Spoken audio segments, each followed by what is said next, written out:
Welcome. If you want to customize keyboard theme in your SHARP Aquos Sense2, at the first you have to go for the settings.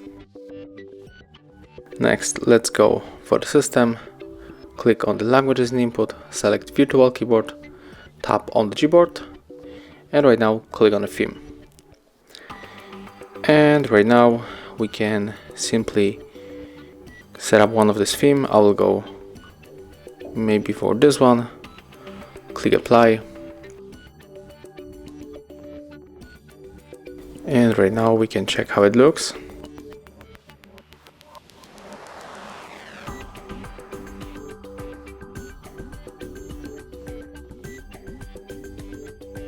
And that's it.